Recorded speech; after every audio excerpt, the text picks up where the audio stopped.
Hello मेरे प्यारे दोस्तों, आप सभी को मेरे YouTube चैनल कहानी का खजाना में स्वागत करती हूँ।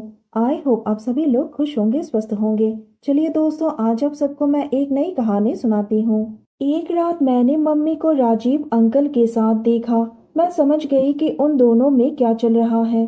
मम्मी की सिसकारियाँ मुझे साफ सुनाई दे रही थी।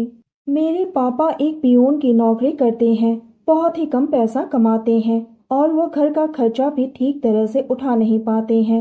वो तो शुक्र है राजीव अंकल का, जो हमें हेल्प करते हैं। राजीव अंकल पापा के दोस्त हैं, जो बहुत ही पैसे वाले हैं। मम्मी हमेशा पापा से यही कहती हैं कि राजीव जी कितना कमाते हैं, वो अपनी पत्नी की हर जरूरत का ख्याल रखते हैं। तुम तो ढंग से 2 वक्त का खाना भी जुगाड़ नहीं कर पाते हो। कब तक ऐसी जिंदगी और जीऊंगी। तुम अपने लिए कोई ढंग का काम क्यों नहीं ढूंढ लेते हो, जिससे हम भी रईसों की जिंदगी जी सके। रोजाना हमारे घर में राजीव अंकल के बारे में ही बात होती है। मेरी माँ 35 साल की है। वो दिखने में बहुत ही खूबसूरत है। मैंने एक बात हमेशा महसूस किया है कि मेरी माँ राजीव अंकल का जरूरत से ज्यादा ही केयर करती हैं। अब धीरे धीरे मैं भी जवान हो रही थी, इसलिए कौन क्या कर रहा है और कौन क्या चाहता है, ये सब मुझे भी समझ में आता है। कुछ महीनों से राजीव अंकल हमारे घर में ज्यादा ही आने लगे थे। हमारे बहुत ही बुरे दिन चल रहे थे और राजीव अंकल दिल खोल कर पैसा खर्च कर रहे थे। उस दिन शनिवार था और राजीव अंकल हमारे घर आए। पापा का भी ऑफिस बंद था, तो वो दोनों बैठ गए और पार्टी करने लगे। दोस्तों, चैनल पर नए आए हैं तो इस वीडियो को एक लाइक करें और चैनल को सब्सक्राइब करें, ताकि ऐसी ही कहानियां आप सबके समक्ष प्रस्तुत कर पाए। चलिए दोस्तों, अब कहानी में आगे बढ़ते हैं और आपको यह कहानी सुनाते हैं। मेरा तो पार्टी से कुछ लेना देना नहीं था और कुछ ही दिनों के बाद मेरा एग्जाम भी था, तो मैं दूसरे कमरे में पढ़ाई कर रही थी। तब रात के 10 बजे थे। मैंने सोचा कि खाना खा लेती हूँ। जब मैं खाना खाने के लिए गई तो मैंने देखा कि राजीव अंकल फोन करके अपनी पत्नी को बता रहे थे कि वो सुबह ही आएंगे। तो मुझे लगा मतलब पार्टी पूरी रात तक चलेगी। जब मैं खाना खाकर अपने कमरे में सोने के लिए आ रही थी तो मैंने देखा कि मेरे पापा बहुत ही ज्यादा पी लिए थे।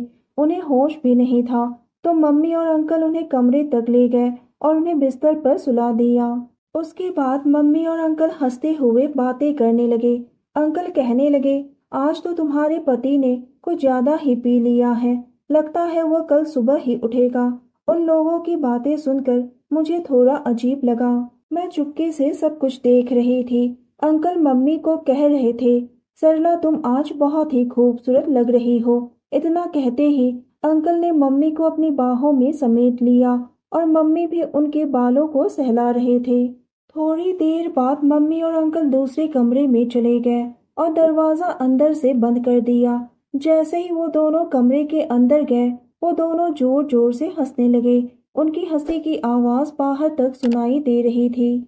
नशे में धुत होकर पापा अपने कमरे में सो रहे थे और मम्मी किसी और के साथ उनकी बाहों में। कमरे से अजीब अजीब आवाज आ रही थी। अब मैं अच्छी तरह से समझ गई थी कि अंदर का माहौल क्या है। उनके कमरे से निकली हुई कामुक आवाज मुझे बड़ी ही परेशान कर रहे थे। मैं जान गई कि मम्मी और अंकल वो सब में बिजी हैं। मैं दरवाजे के एकदम ही नजदीक थी। मम्मी की सिसकारियां मुझे साफ सुनाई दे रही थी। मुझे बिल्कुल भी पता नहीं था कि मम्मी और अंकल ऐसे होंगे। मुझे पापा के ऊपर गुस्सा भी आ रहा था और बुरा भी लग रहा था। अगर आज उनके पास पैसे होते तो शायद मम्मी ऐसी नहीं बनती। शायद हमारे हालात ने मम्मी को ऐसा बनने के लिए मजबूर कर दिया था। मैं अब सब अच्छी तरह से समझ गई थी कि राजीव अंकल हम पर इतने मेहरबान क्यों हो रहे थे, क्यों हमारे परिवार को इतना हेल्प कर रहे थे ताकि वो अपना मतलब निकाल सके। इसी तरह से करीब 1 घंटे तक उन दोनों की आवाज कमरे से आ रही थी। फिर उनके कमरे की लाइट भी बंद हो गई। वो लोग शांत होकर वहीं पर सो गए।